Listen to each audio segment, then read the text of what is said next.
Hey, you're listening to Don't Lie to Your Life Coach podcast with Kim Arrington.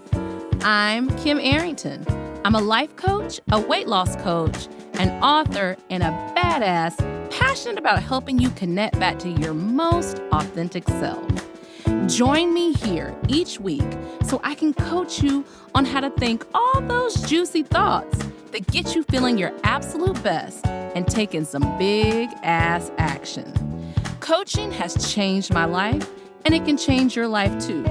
I'm here to give you real life solutions to create a life you'll love. Because the truth is, boo, you ain't just got problems, you got options.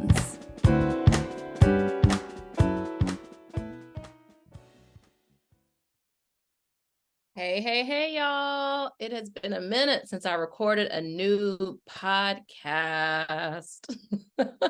Not gonna lie. Your podcast queen was a little cranky today. Why was I cranky though? I was in the middle of doing other things and I was like, oh, I need to record a podcast for this week. Yay. All right. Well, here's some good news. This podcast and every podcast going forward, unless I get a Brene Brown podcast deal, which, hey, you want to give me one of those? Cool. But every podcast going forward is going to be sponsored by my new weight loss program, Half-Life Weight Loss. It is out, and you're even going to get a little commercial in the podcast episode. So there you go.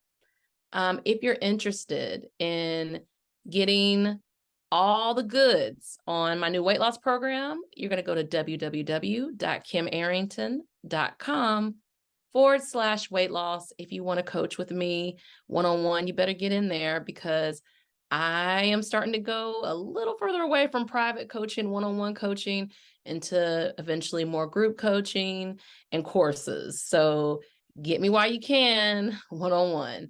That's the same. Go to kimarrington.com and you'll hit join waitlist. So today, this podcast means so much to me because I know that before I even knew I was doing this, that it was wreaking a lot of havoc in my life. And I have seen this do the same to all the wonderful people that I coach. So let's talk about it. Here are two things I've been saying lately. Your thoughts are programming your behavior, and comfort is created. And this is really two very important points for this podcast right here, because we're talking about how to stop treating yourself like you're a burden. You all know I love to break out the dictionary to help us to understand. Hashtag English major. So a burden is something that is carried, a load. Dropped his burden of firewood, a duty, a responsibility, forced to bear the burden of caring for her parents, something oppressive or worrisome. The bearing of a load, usually used in the phrase beast of burden, the capacity for carrying cargo. Burden can also be a verb, right? Those are the nouns. Oppress. I will not burden you with a lengthy account. Some of y'all are thinking that you're a burden. Some of y'all are thinking that you are the heavy load. And you don't just think you're a heavy load in your life. You think you're a heavy load in everyone's lives. And what did I say to y'all? Your thoughts are programming your behavior. So if you think you are a burden, then you may be even acting in burdensome ways. And then I told you that comfort is created. That means that for you to get the comfort in your life, you will have to be the main person who is creating that. I'm going to talk a little bit more about that in upcoming podcasts, but this whole episode is going to be all about you thinking about your thoughts and how that could be impacting how you show up in the world for yourself and others, and things that you can do to help create the comfort. I mean, I don't know, antonym, opposite. So the opposite of burden would probably be comfort, right? And I'm telling you that you can create that. I have been on, shout out to Becky Blackburn, the Haas lady. a couple of episodes, we had a whole podcast on overcoming clutter. I will link that in the show notes. Her message knocked around me, and I began to declutter, but I began to declutter the house, but to declutter in a way where it worked for me. So that meant I wasn't going to do a 10-hour decluttering project in the middle of the work week. You know, if it was a longer decluttering project, I was going to do that more on the weekend, right? And I decided to declutter the places first that we were at the most, which would be downstairs. Actually, the first place I decluttered was our bedroom. And then I moved downstairs and I did surfaces first. I did the surfaces of the kitchen next, did the bathroom surfaces, did my office area surface. I wanted to do surfaces first. And then I began opening the cabinets. And then I again opening, the cupboards and the drawers and all those things. The connection I want to make between decluttering and if you're thinking about yourself as a burden is it makes sense to deal with the surface first, right? To find a way to be able to deal with what looks the most glaringly obvious. But eventually, there's that clutter that's inside, right? So that's when you get to the drawers. That's when you get to the cupboards. Because if you just stay on the surface and you just make it look pretty, you're going to know that you still can't find the shit you need in the cupboards and the drawers and the cabinets. So you're going to want to go deeper. I mean, I get it. Like when you're trying to heal, when you're trying to make your life better, you want to kind of topically deal with what's the biggest glaring thing. But eventually, all of that's going to lead to the deeper issue. And that is when the change happens. So when I'm actually done with this, with decluttering the house, which by the way, if you came in my house right now, you would not think it's cluttered, right? Because I've done so much work. It looks amazing. We have felt so good in the space. We have been feeling more relaxed. And it's just like we want to be in the common spaces more. I found stuff that I didn't know where it was. I recognized before I purchased things to not get duplicates. I saw things I hadn't used. And this really started probably 8 months ago when I stopped buying stuff. Like I stopped buying extra stuff and I started using what I had. And so this was kind of an outgrowth. So when you are healing, when you are, finding a way to deal with what's bothering you, it's an outgrowth, y'all, of stuff you've already done, of work you've already done. Do not act like you are starting from like day one, ground zero, right? If you are in your 40s, and most of my listeners are in their 40s or older, you have done healing work before. So do not act like you haven't. Same thing when it comes to organizing your home or decluttering your home. Don't act like you've never cleaned a day in your life. And as you continue making it a habit, this is now a habit for me. We straighten up as we clean up. It's a family affair. We're all doing a little work here and there. We all are maintaining it. It's really cool. But you really came here today to learn how to stop treating yourself like a burden. So the first thing you need to know is treating yourself or thinking of yourself as a burden is a limiting belief. It has limiting in it for a reason. If I'm really honest with you, most of the time we feel happy, it's because we feel unlimited. I want you to think about it for a moment. You're on vacation, you're on the beach with your fancy drink and your umbrella in it. And if you can't drink, you're having a mocktail and you're looking out into the surf and you feel like there is no limit on your time. You're enjoying yourself. If you're there for a couple of days, it's going to be more of these moments. And you may temporarily think about what's going on, but you're able to kind of switch back. And if y'all ain't able to do it, y'all need to call me to get some coaching because I can help you enjoy a vacation. That is an important thing that a woman over 40 or any of my listeners over 40 need to know is how to detach, become less uptight, and enjoy your vacation. But in terms of the limiting, anything that limits you, that makes you feel like you don't have the choices. And when you think about yourself as a burden, where does that begin and where does that end? What's the day? If you think of yourself as a burden, what's the day? What's the date on the calendar that you don't become the burden? It's the day that you recognize that you're thinking that way. The world reflects this back to us so often, that we have all these ways we should measure up. We have all these things to work on. I'm going to put in this episode why I hate the self-development industry, that podcast, because I don't believe we have so many things to work on. I think it's one of the things my clients really love about working with me, that I am like, oh, here are our goals. Let's hit these. One is going to stand out.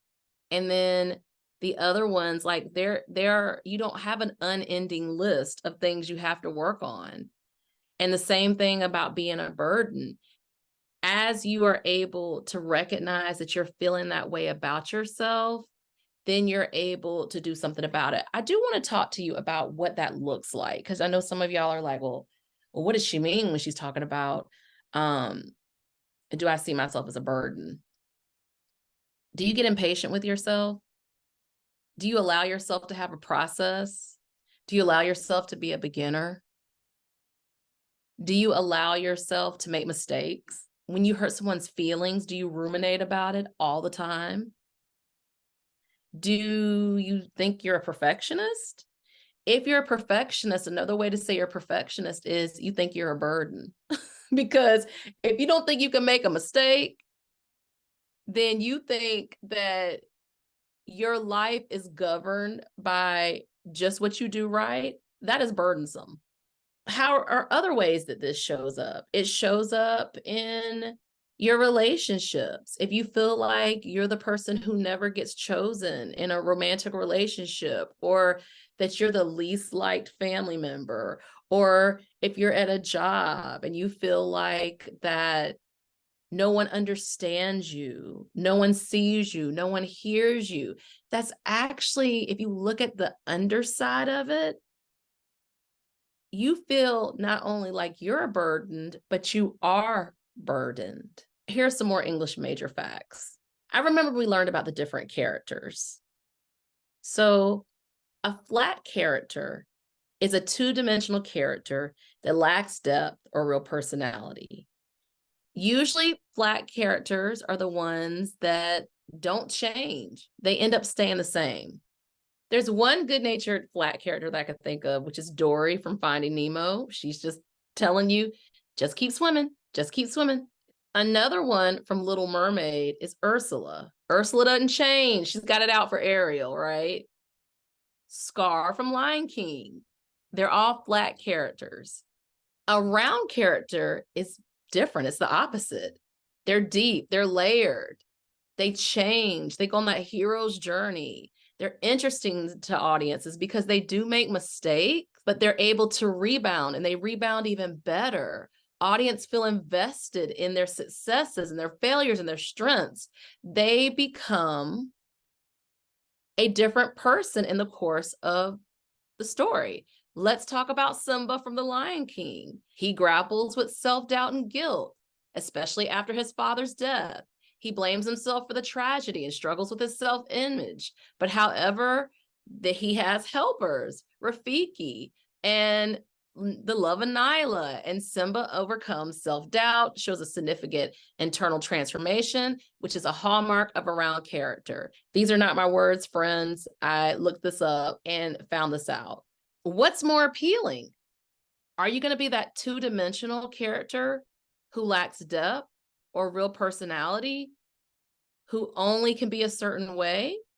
Or are you going to be that round character who has successes, who has failures, who has strengths, who have weaknesses, but keeps trying?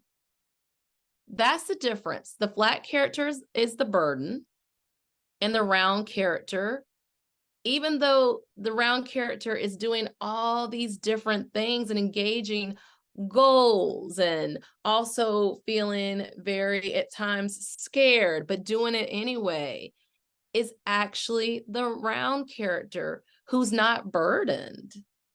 Round characters are going to feel all of their emotions, but they're not going to feel ruled by their emotions. Flat characters are always going to feel like their emotions determine who they are.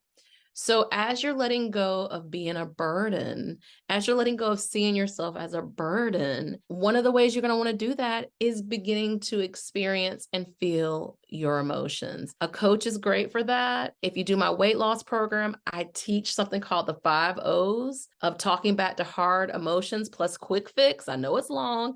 And you learn about naming your emotions, affirming, releasing, all of those things. What do you need to do? I'm going to give you a couple of things for you to look at if you are feeling like a burden in your life. Number one, notice how often you call yourself a burden or you talk to yourself like you are a burden. I want you to think about the person you love the most. Now, would you talk to them the way you talk to yourself? Would you be embarrassed if people heard some of the ways you talk to yourself? Some of the ways you think about yourself? I'm not saying that that's a bad thing. I'm saying that's a place for you to grow. There are so many resources out here. One of the ones I love so much is The Big Leap, that not only talks about how you talk to yourself, but how you talk to other people, how you experience relationships. This can change as a part of that comfort is created. I literally talk aloud to myself. And I said to myself today, really great job going to the gym. I like how you attuned with Lori at the gym. Attuning is you shared a meaningful experience that left both of you all feeling seen, heard. I like how you hung up your clothes. I like how you were able to finish editing this video. You don't really want to do this podcast, but I'm really digging how you're doing it anyway. Like those are the ways that we talk to ourselves, and it can go deeper. I really love the way you look in that dress. Like what I told myself today is I don't want to put on a lot of makeup and do all that, but tomorrow I'm going to a friend's event and I picked out the dress. I was like, you're going to look great in that dress. You're going to put on your makeup. You're going to, be ready to chop it up with people and have a good time. So think about some of the ways you're talking to yourself. And I just want you to know this, even if you can't get a hold of exactly how you are talking to yourself, little tiny changes and knowing that it can change can open space for you. So let's have a word from our sponsors. Hey, I'm Coach Kim, and I'm your last weight loss coach. But I've cracked the code. 65 pounds of weight loss later, and I can teach you how to keep weight off because I'm going to teach you all about the thing you really want, which is lasting weight loss. All about my weight loss program. It's called Half-Life Weight Loss. Learn how to stop overeating, lose weight, and gain yourself back for successful women over 40. And you better know successful is an acronym that we'll talk about all in my course. But here's the deal. With Half-Life Weight Loss, you're going to get 15 plus hours of instructional videos that you can listen to any time of the day or night. They're yours to listen to as you want. You're going to get a workbook that's going to help you answer all those questions to get you to lasting weight loss. Email support, okay? I'm going to check in on you via email every now and then. An audio version of the course. So think about it. You're going to already get a video version, right? That you're going to be able to watch, but you're going to get an audio version to take with you on a walk or in the car or when you're doing the dishes. I'm also going to include a downloadable 75 things to do other than overeat, because with Half-Life Weight Loss, I have really 3 goals for you. Learn how to not overeat, which results in lasting weight loss if you continue. Learn all the other things you'd rather do than overeating, and learn how to remember who you truly are. All right, no one does it better than me. So I want to see you here to get it done. You to press Go. I want you to do this for yourself. This is the best time to lose weight. You are the best version of you to lose weight, and I'm going to help you every step of the way. It's time to upgrade your solution, and I got you. Half-Life Weight Loss is going to help you gain your whole self back. I got you. All right. Can't wait to see you on the inside. All right, we're back. Number 2. Not everything is as urgent or dramatic as it may feel. Let me read that again. Not everything is as urgent or dramatic as it may feel. We often do think that what's happening, we're the only person that it's ever happened to. We often think that there's no other way, there's nothing around it, like there's no other, and this is really the time to engage professionals or engage someone who may know more than you, but not just that. Talking to your tribal council, your people who love you, know you, understand you, and you often will be like, oh, that happened to me. This is what I love about attunement. And I looked up the definition, and it says attunement is the reactiveness we have to another person. It's the process we form relationships. When we attune with others, we allow our eternal states to shift, to come to resonate with the inner world of another. The next one is you deserve to stick with yourself until you solve it, no matter how long it takes or what it takes. You're just going to stick to yourself. You're going to keep responding to your needs. This one will change your life. This is probably my favorite one. This one has changed my life more than anything.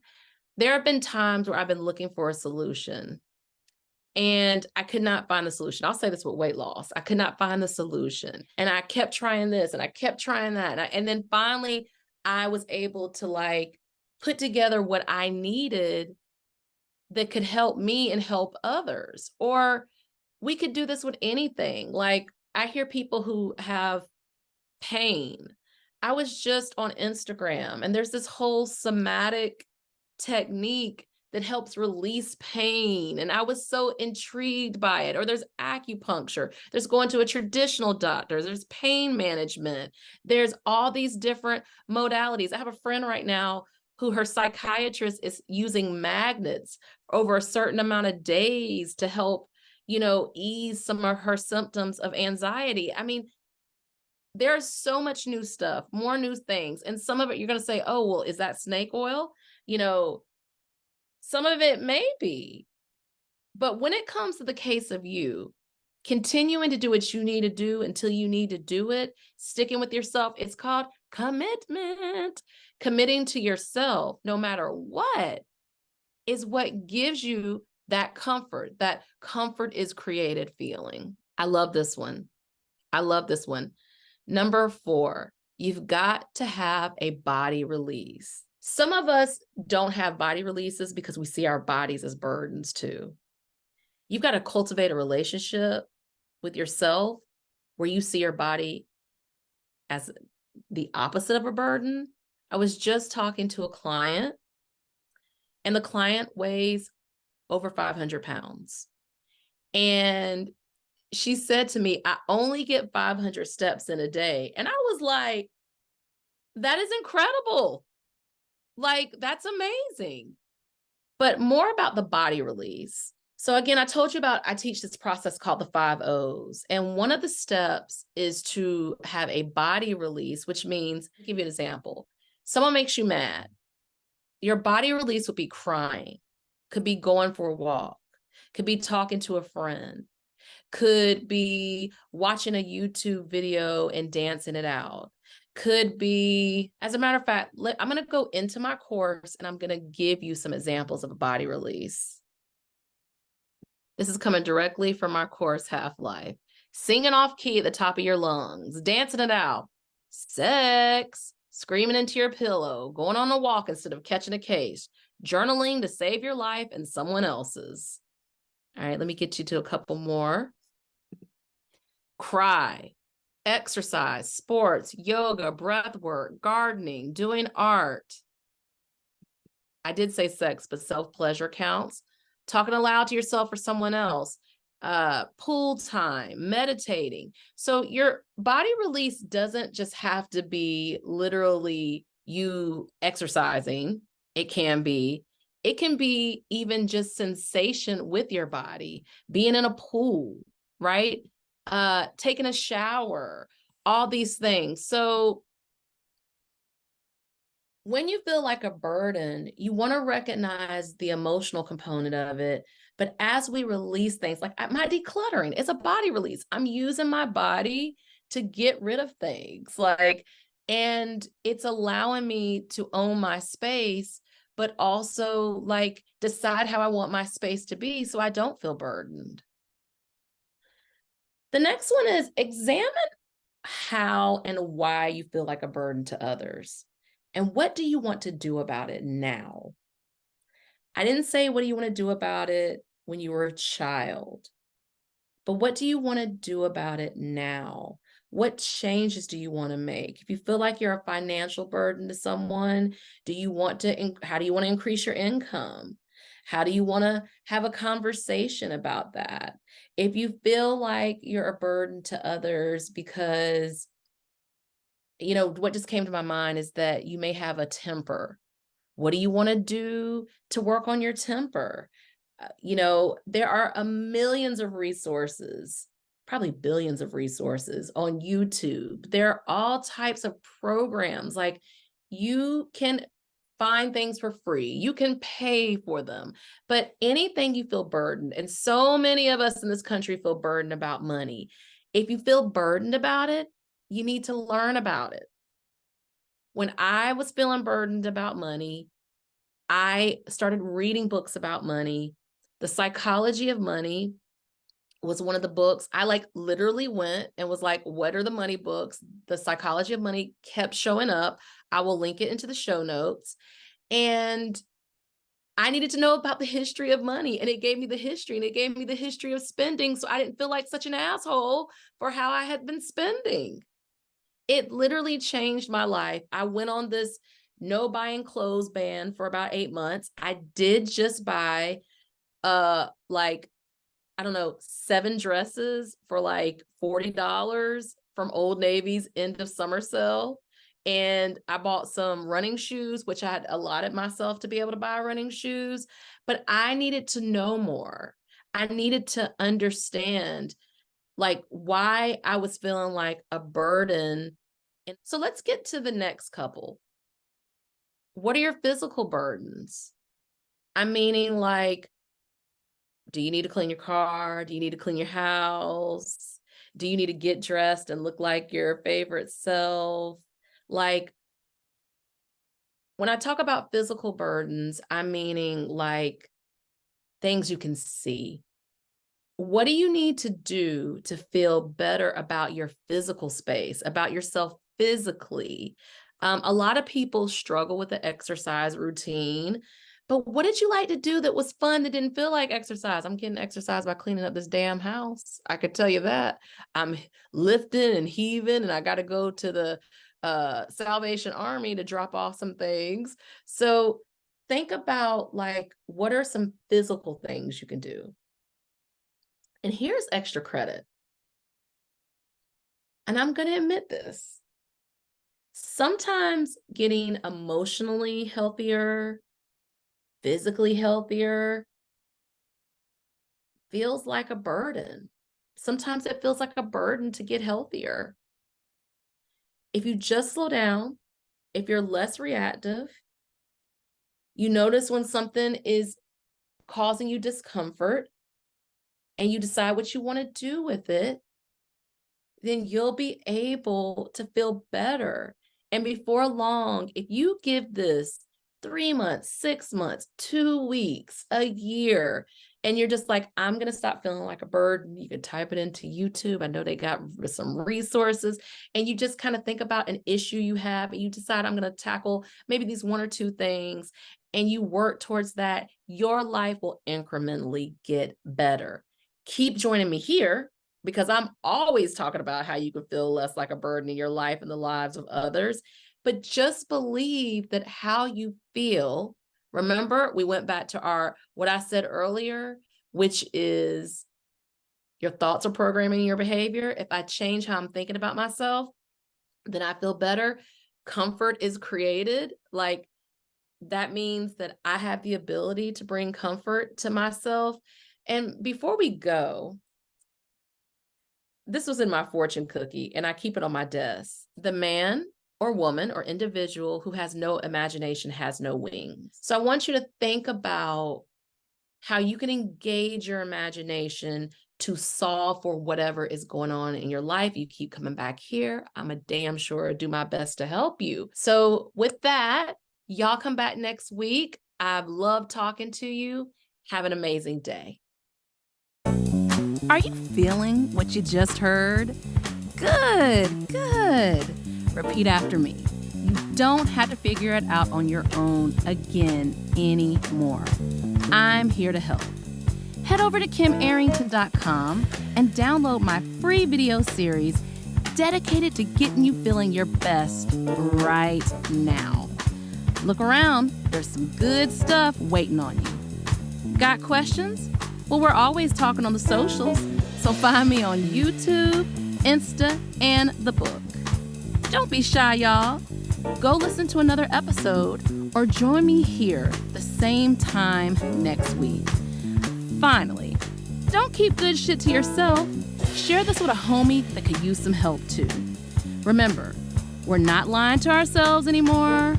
We're not lying to our doctors. And you damn sure don't lie to your life coach.